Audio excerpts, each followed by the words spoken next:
See? This makes me feel good.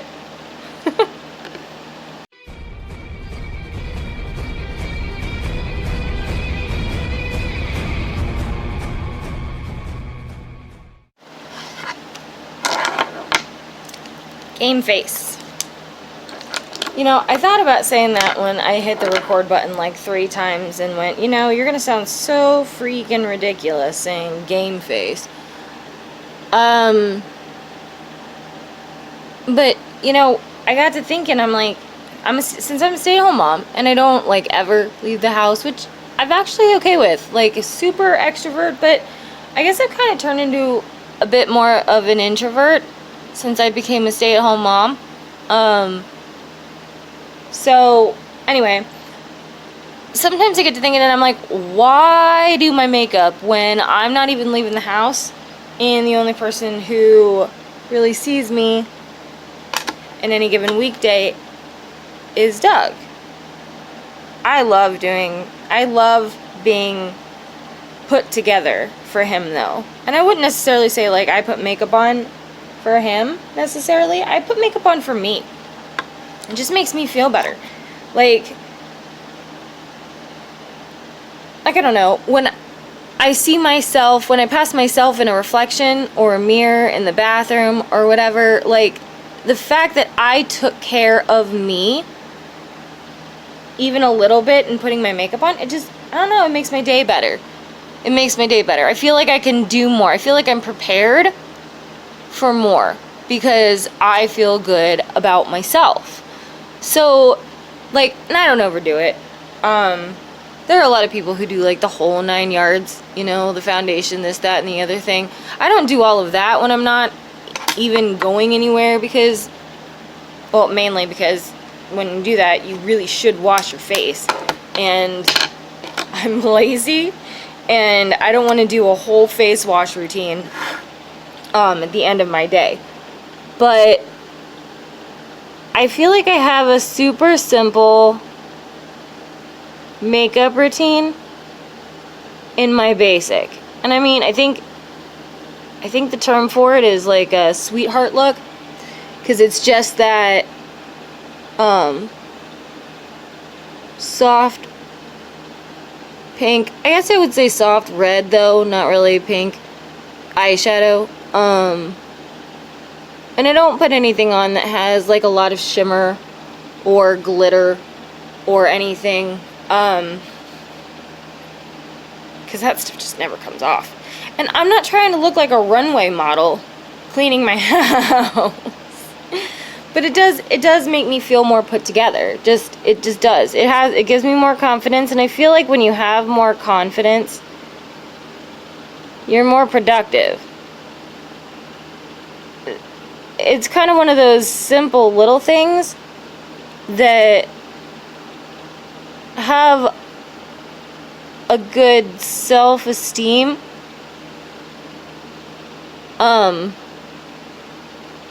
factor to them. Like, I don't know. So anyways, doing my makeup, having my makeup done for a day, even if I'm not going anywhere, it just makes me feel more put together. So I was thinking that since I know I've been making myself record content and pre-record content for like future days or whatever, I know that one of my biggest things that keeps me from doing it in like the 10 minutes or 20 minutes I have that randomly pops up in my day from being productive enough, if I'm not put together, I'm not as encouraged to record. So I do my basic makeup to eliminate my excuse. You know how people always say, like, they don't take their own advice? I'm definitely one of those people, because I say all the time that you have to take care of yourself if you want to be able to take care of others. And,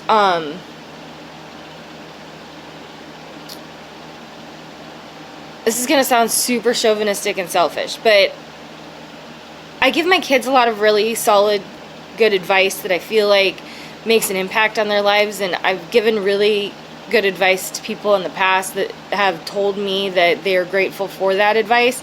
And I noticed that a lot of those things that people benefit from, I don't actually follow myself. And that's just really stupid. Like, there's no fancy way to say it, no particular reason why. There's no, like, scientific whatever studies show. It's just stupid. It's stupid not to take your own advice. So, if I feel put together, and I know that when I feel put together, I'm more productive with a lot of little things that, it's not like I have to do my hair and makeup to clean the house. It's nothing like that. But when I feel good about myself, I get a lot more done. Like, that is just a straight up fact. When I feel good about myself, I get a lot more done. Or you could say this, because I know this applies to everyone. When you feel crappy about yourself, you don't get anything done. Or at least I don't. When I feel crappy about myself, I don't get anything done.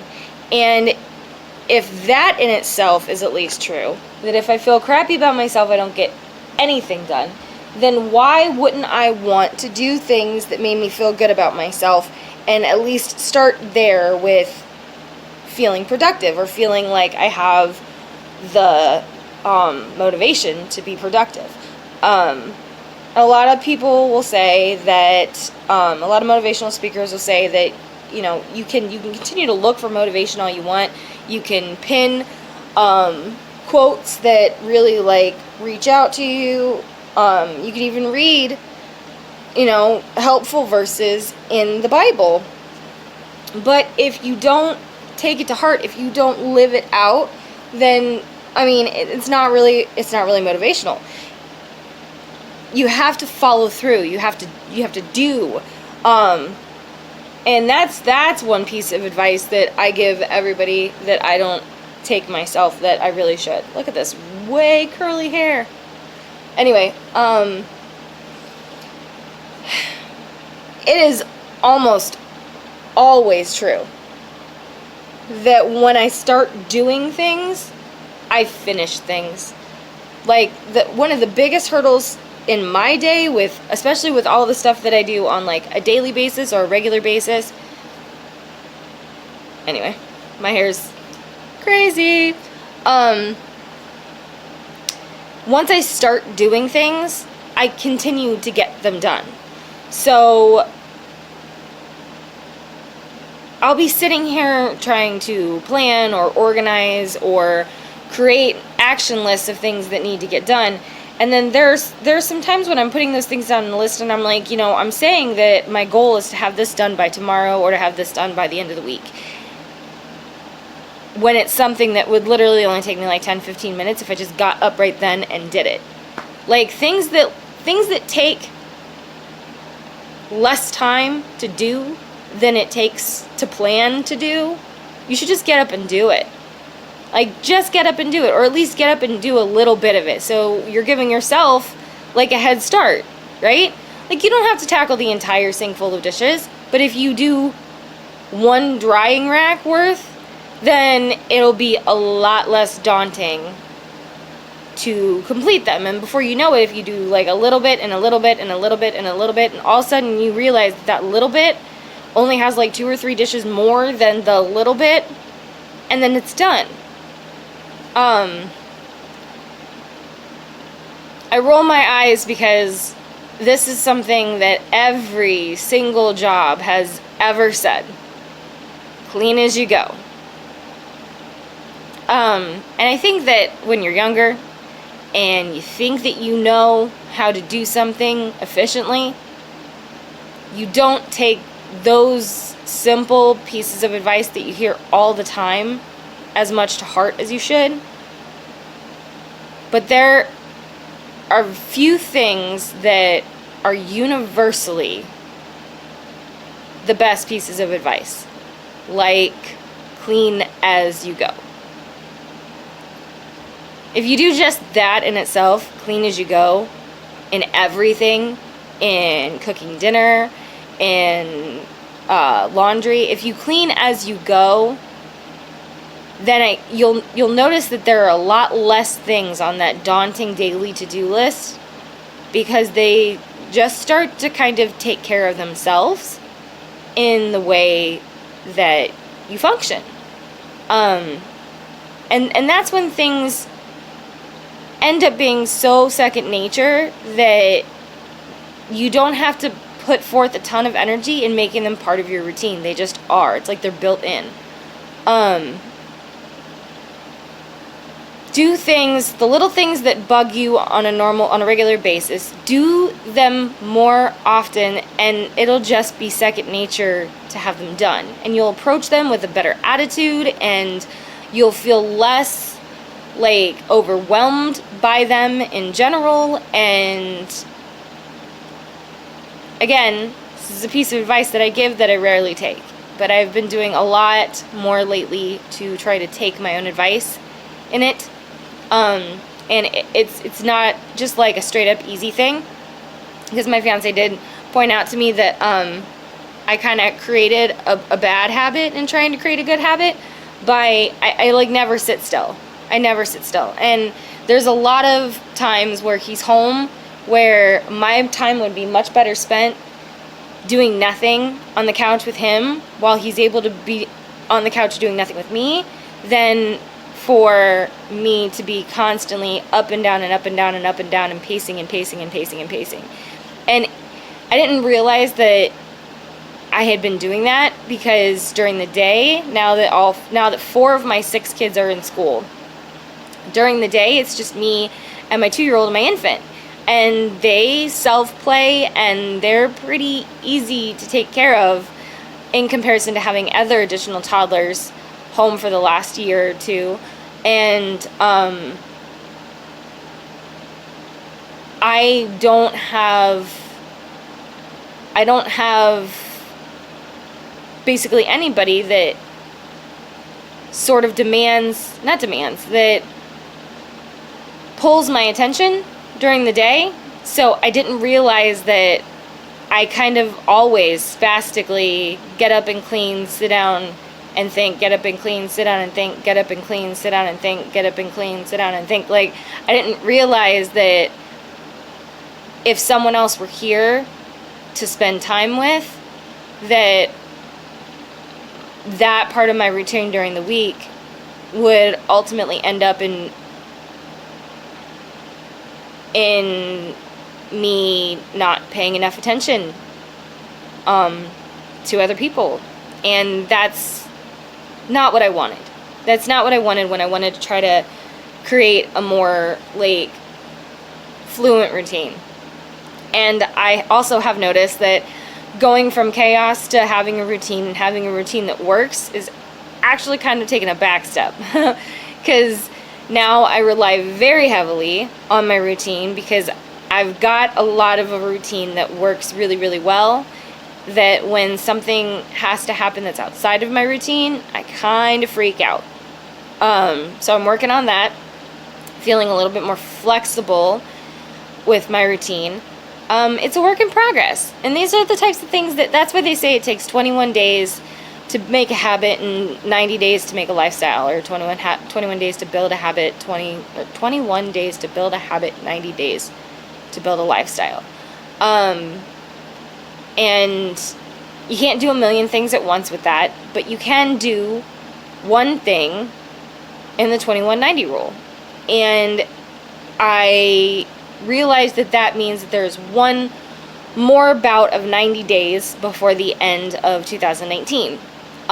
So I have been putting a lot of thought into what it is I think would be most productive as a lifestyle choice that I could start and have it be a part of who I am before 2020 comes around. And you set all those resolutions for yourself, and that bar all of a sudden like flies into the sky.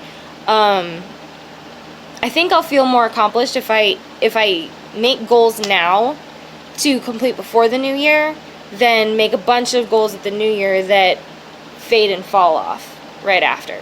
Like, there's nothing to say that you can't set goals for yourself like you do at the new year at the end of the year.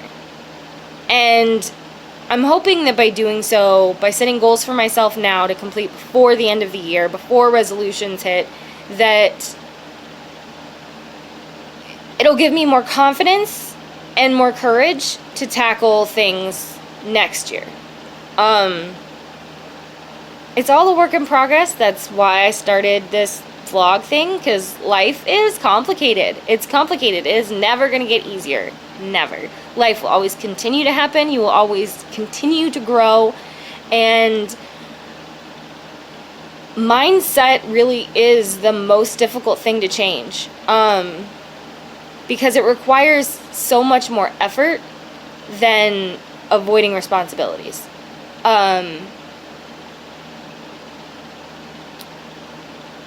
So,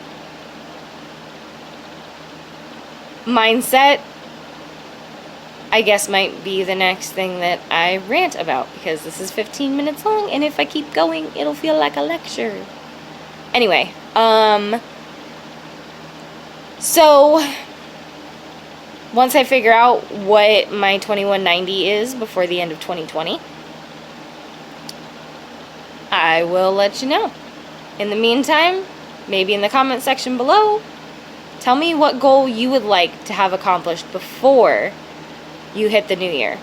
Something that means enough to you to put on your New Year's resolutions list, but that might feel a whole lot better if you did it before New Year's hit in 4 months. So, yeah. I am kind of digging. See? This makes me feel good.